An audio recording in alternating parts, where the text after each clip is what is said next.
Bonjour, mesdames, messieurs, bienvenue à encore une autre émission et on vous l'avait mentionné et on vous le mentionnera encore que nous allons avoir jusqu'à un certain point des émissions thématiques qui vont revenir et qui vont traiter d'un même sujet sur plusieurs émissions. Donc, dans cette émission particulièrement, on va encore une fois traiter de santé mentale et je pense que c'est extrêmement important. Et on va aller tout de suite à la rencontre de Johanna Le Templier, qui est une conseillère en ressources psychogériatriques, gérontologiques, j'aimerais plutôt dire. Alors donc, allons tout de suite à sa rencontre.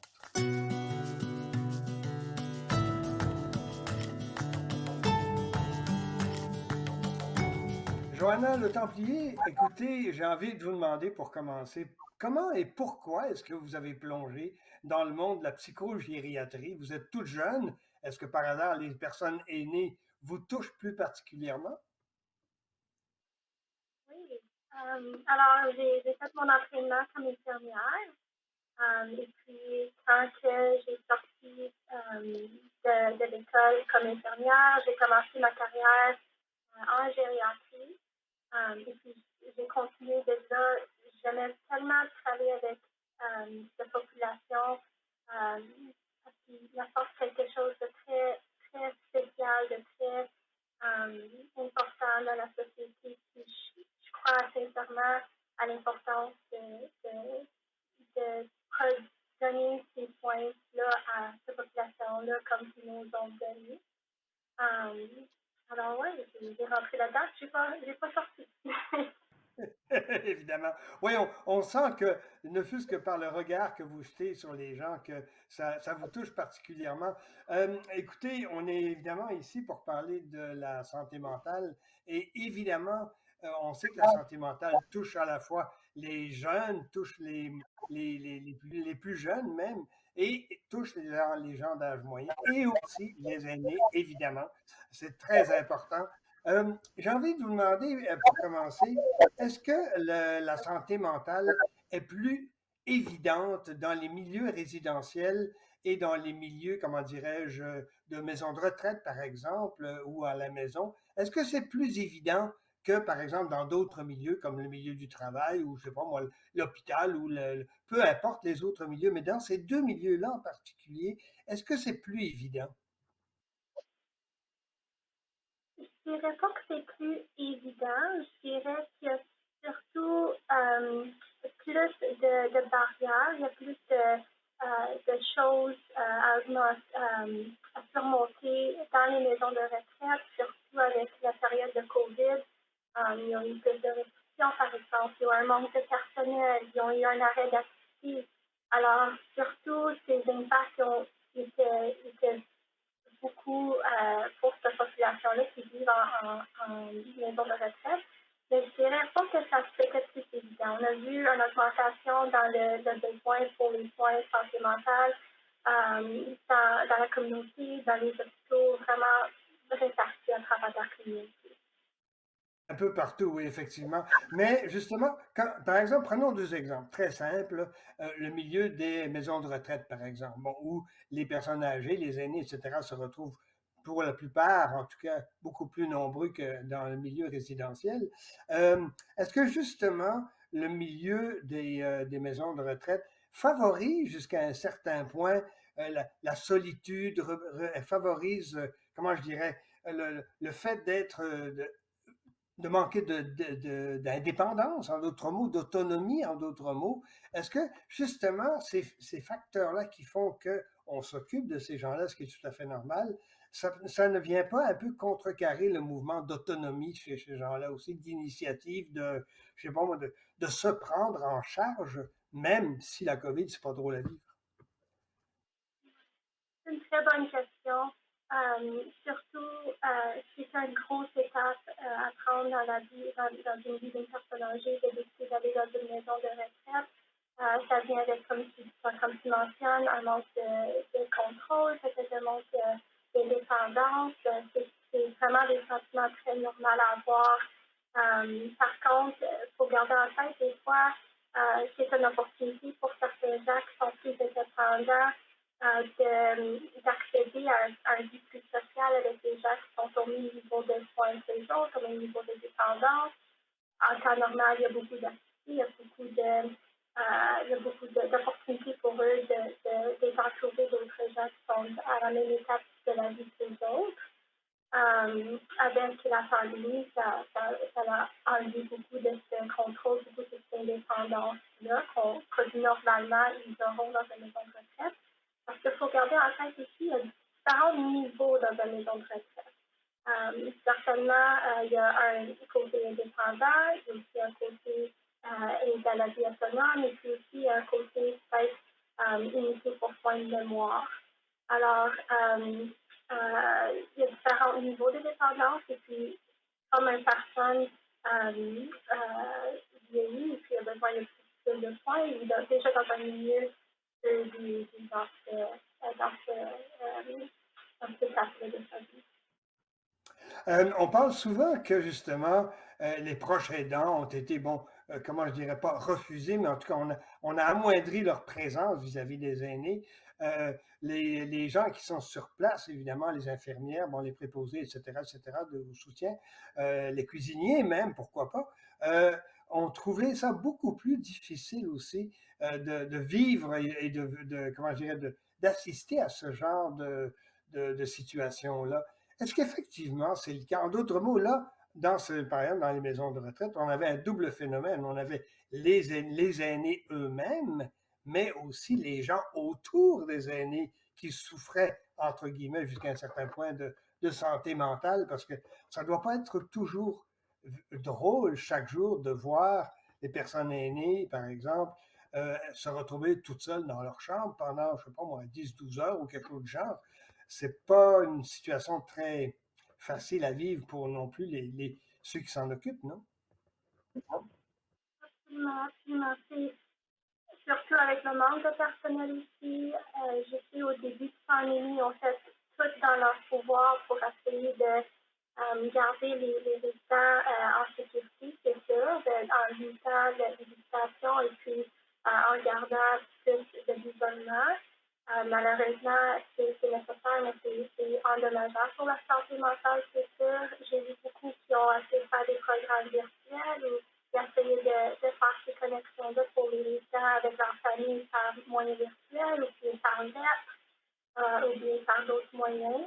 Mais certainement, avec le manque de personnel, je ne sais pas cette équipe-là pour vraiment mettre en vigueur toutes ces idées-là très fantastiques pour garder l'isolement plus moyen que possible. C'est certainement très difficile pour les employés plus pour les militaires, c'est sûr.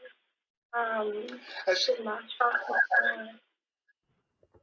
Oui, j'allais dire, pardon de vous interrompre, j'allais dire, est-ce que justement, l'Internet, comme on l'utilise par exemple de maintenant, vous et moi, est-ce que justement, vous avez senti dans votre expérience que c'était un moyen peut-être pas, comment je dirais, si rapprochant que ça, mais c'est mieux valait en d'autres mots l'Internet que rien du tout, c'est ça que je veux dire. ouais, il y a eu beaucoup d'impacts négatifs de l'Internet dans le sens que il y a seulement tant qu'on peut faire avec ces plateformes virtuelles. C'est certainement pas cette un sur un connexion-là que tu aurais si ton ami serait dans la chambre avec toi, par exemple. Alors, il n'y a pas cette connexion-là. Et puis, surtout dans un milieu de soins de santé comme ici à la clinique, on utilise beaucoup plus de plateformes virtuelles. C'est bénéfique parce qu'au moins on peut voir la personne qui peut nous voir. Par contre, on ne peut pas voir leur environnement, on ne peut pas être là avec eux en personne. Il y a un manque de ce côté-là. Le côté positif de la plateforme virtuelle, par exemple, ça a été que beaucoup de monde n'ont pas eu la chance de venir nous voir en personne avant la pandémie dû à un manque de transportation, manque de ressources pour faire ça. On a été capable de connecter avec eux de façon virtuelle quand auparavant on n'aurait pas pu avoir cette chance-là. Alors, certainement, oui, il y a des côtés négatifs, côté comment ça marche, côté comment que, c'est pas tout le monde qui fait Internet, côté c'est pas la même chose que en personne, mais côté positif, c'est vraiment, on a été capable de rejoindre certaines personnes qu'on n'aurait pas pu faire auparavant. OK. Alors écoutez, Joanna, peut-être que le fait que justement les gens se retrouvent en milieu résidentiel, ça faisait aussi peut-être une grande différence. Les gens sont beaucoup plus isolés, ils ont moins de rapports, on ne les connaît pas nécessairement non plus. Est-ce qu'effectivement, la santé mentale et l'isolation, la COVID et les conséquences de la COVID-19, en d'autres mots, se sont fait ressentir beaucoup de plus en milieu résidentiel qu'en milieu, par exemple, de maison de retraite? Honnêtement, je pense que le déclin de santé mentale qu'on a vu, une augmentation dans la nécessité de notre service a été vue dans les deux situations, côté résidentiel puis côté maison de retraite.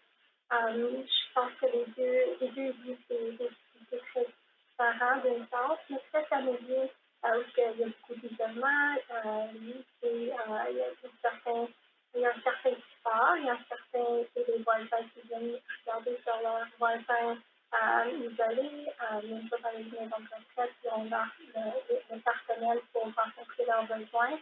Je dirais que j'ai pas vu dans mon expérience une augmentation dans un ou l'autre. Les deux ont eu un besoin pas mal équivalent.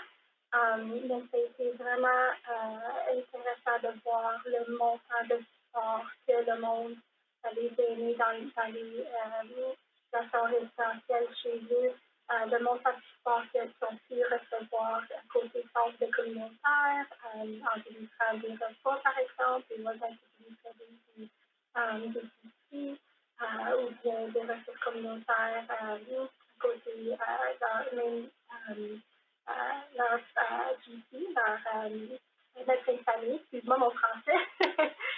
Et puis aussi, on a vu ça dans les maisons de retraite aussi, avec le personnel. Je trouve qu'il y a vraiment eu une isolation équivalente dans les deux situations, même si les deux avaient des différences.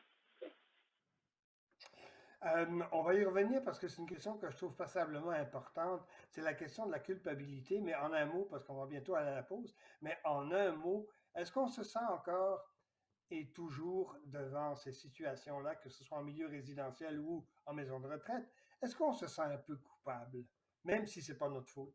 Rapidement. Oui, il y a toujours il y a toujours des sentiments de culpabilité, de vulnérabilité, de manque de contrôle. Je pense on a fait des grands pas côté ressources pour aider à apporter de l'attention à cette question-là. Tout à fait. Bien, écoutez, Johanna Le Templier, on va faire une courte pause et on vous revient, mesdames, messieurs, immédiatement après. Bougez pas.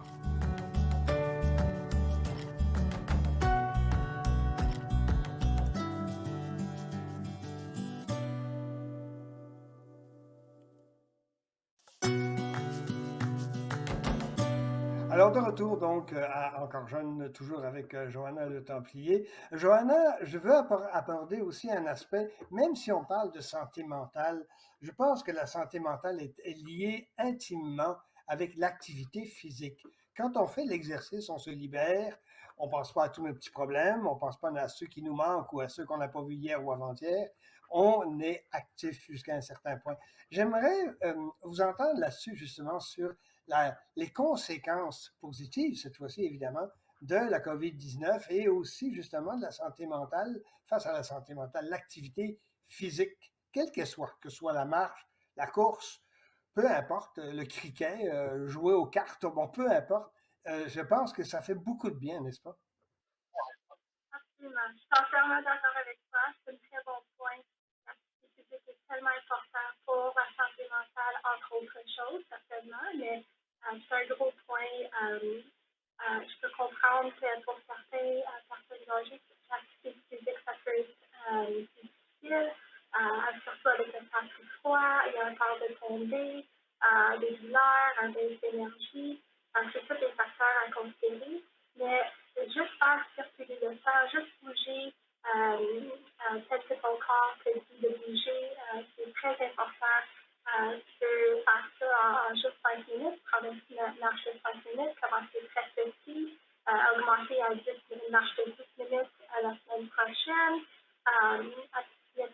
tellement d'options maintenant pour rester actif en pandémie. Beaucoup de programmes communautaires pour aider avec ça aussi.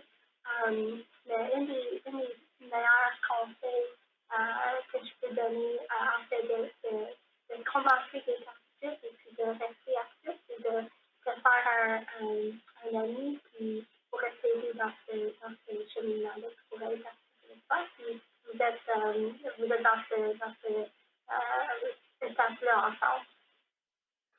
Oui, tout à fait. Autre question que je me demandais aussi sur, comment je dirais, sur la santé mentale en tant que telle. Le fait que les gouvernements, et on comprend pourquoi, c'est pas la question de discuter le pour et le contre, mais ça a des effets sur la santé mentale. Le fait que l'on mette des restrictions, qu'on en ajoute, qu'on en enlève, qu'on revienne, qu'on repart, bon, enfin, un peu ce qu'on a appelé le système de yo-yo, là. Est-ce que justement, ça a eu aussi un impact très important sur la santé mentale des gens. En d'autres mots, les gens se demandaient, bon, bien, où est-ce que je suis, moi là? Qu'est-ce que je fais là-dedans? Alors, est-ce que je suis actif ou je suis réactif? J'ai l'impression que ça a pu jouer aussi dans la santé mentale, non? Absolument. Puis ça rentre dans ce qu'on a parlé tantôt de ce manque de contrôle-là, manque d'augmentation de vulnérabilité, sens d'impuissance, que ce soit dans un milieu résidentiel ou milieu maison de retraite.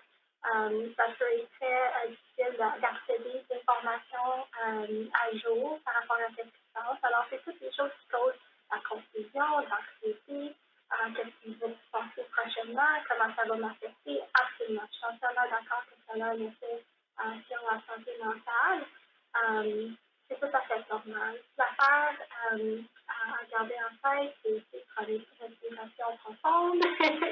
On a vu à travers la pandémie, le monde sont très résilients, sont pas seuls, ils ont une communauté qui sont là pour leur aider. Alors oui, il y a un certain manque de contrôle. Par exemple, tu peux rajouter dans ta journée quotidienne le sentiment de tu es résilient, c'est mis un gros bout qu'on en était. Et puis de continuer à connecter avec des gens qui vous rappellent de ça. Vous sentir que vous n'êtes pas tout seul.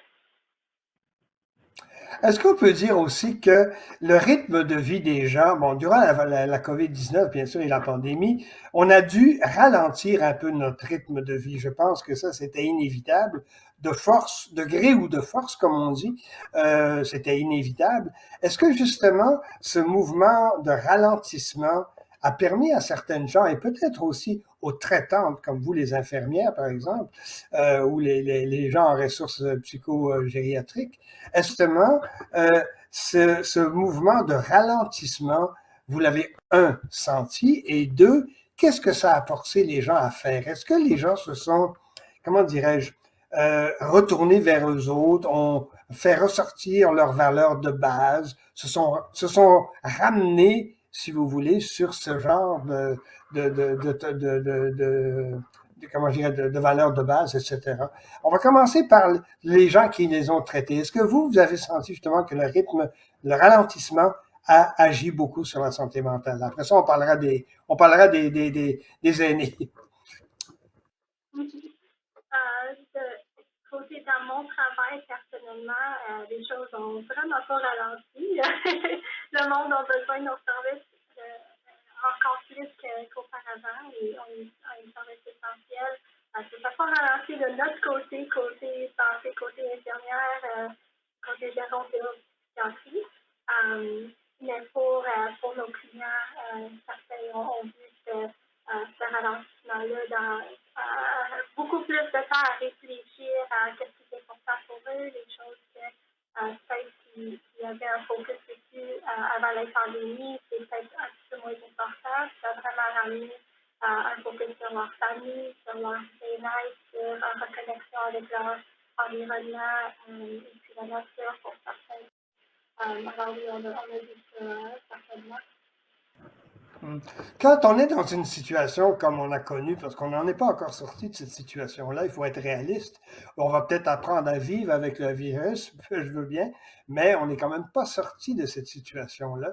Est-ce que on pourrait parler un tout petit peu des ressources qui existent? Et la première question que je me demande, est-ce que la première ressource, c'est pas nous-mêmes pour commencer? On peut faire appel à vous, bien sûr, faire appel aux gens des ressources psycho-gériatriques, faire appel, je sais pas moi, aux gens du soutien moral, etc., aux gens qui sont religieux peuvent aussi faire appel à ce genre de ressources-là. Mais la première ressource, c'est nous-mêmes pour commencer, non? Absolument. C'est une bonne place à commencer, c'est sûr.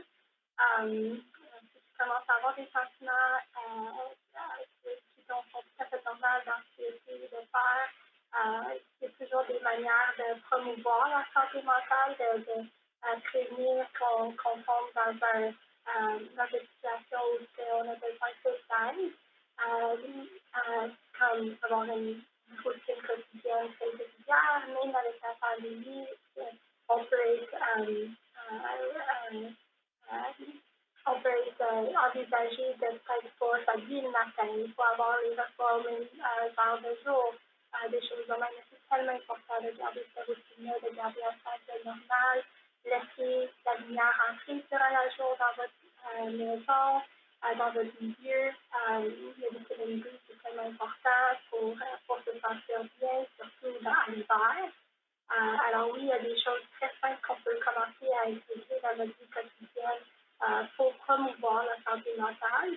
Comme j'ai mentionné. Par contre, des fois, quand tu as tout essayé pour essayer d'aider avec ces sentiments-là, et puis sont encore présents, sont encore un problème, ça va vraiment à avoir un effet sur votre vie quotidienne. C'est là qu'il y a d'autres services pour aider à vous conseiller et à vous soutenir là-dedans. C'est ça. Oui, tout à fait. Est-ce qu'il existe un répertoire des ressources communautaires pour aider les gens? Bon, il y a des organismes où il y a de fort nombreux organismes, je devrais dire. Si on fait simplement une petite recherche sur le web ou ailleurs, on se rend compte que, bon, il y a l'institut de ceci, il y a l'institut de cela, il y a le bon, etc. Il y en a beaucoup de gens qui s'en occupent.